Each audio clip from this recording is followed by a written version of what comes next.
Answer. Red. I'm red. I'm blue. I'm blue. Yeah. I'm blue. Yeah. I'm red. I'm blue, everybody. I'm red.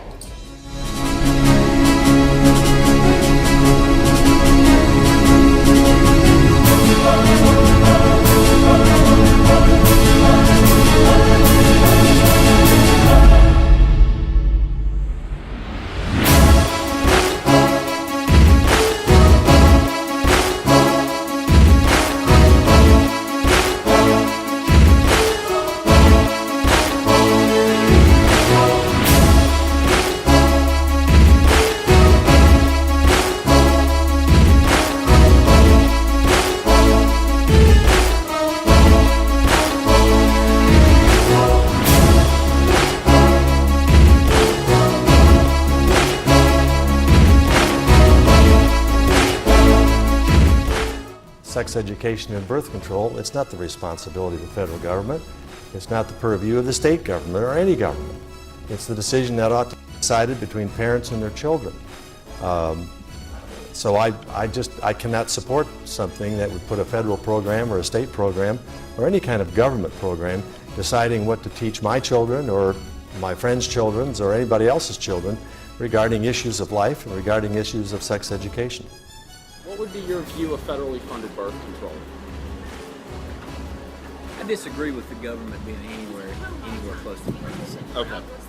Funded birth control, I'm not sure. I don't know if it's going to make any difference. I don't know what they're trying to accomplish with that. I don't think it's going to. Okay.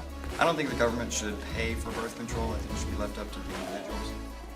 I am a supporter of federally funded birth control because I believe the quality of life of the children that are born is better because they are not born into poverty.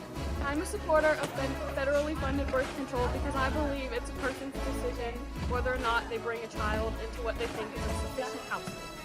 So you believe federally funded birth control is a good investment on the front end instead of having to pay much more on the back end? Yes, I think it's a good idea. Okay. A lot of people can't afford it, but they need it. Right. Especially if you're trying to be active, which is bad, but Yeah. at least be safe about it. Right.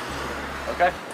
Until recently, opposition to publicly funded birth control was usually linked to abortion, either because the birth control in question allegedly caused abortion or because the organization providing the birth control also performed abortions. This is changing, though.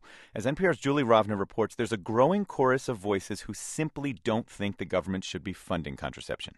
When the Obama administration last month added contraceptives to the list of services insurance plans must offer without deductibles or copayments, the reaction from the right was swift. Here's Iowa Republican Congressman Steve King on the House floor. They've called it preventative medicine. Preventative medicine. Well, if you apply that preventative medicine universally, what you end up with is you've prevented a generation.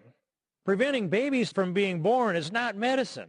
Some opponents, like conservative commentator Sandy Rios, say subsidizing birth control is simply too expensive in an era of tight budgets. We have $14 trillion in debt, and now we're going to cover birth control, breast pumps, counseling for abuse. Are we going to do pedicures and manicures as well? I think that would be a good idea. Fox News announcer Sean Hannity suggested women should take more personal responsibility in this exchange on his show with contributor Jammu Green. Stop expecting other people to be responsible for every minute aspect of your life in this nanny state that you want to create. But why should we pay for a man's Viagra? Because that actually is a medical... Some insurance plans, before the Affordable Care Act, some insurance plans wouldn't cover birth control. That is a medical problem versus a choice to have sex. Still others, like Marjorie Dannenfelser of the anti-abortion Susan B. Anthony list, insist that providing birth control actually doesn't prevent abortions. As the money goes up, so do the number of abortions.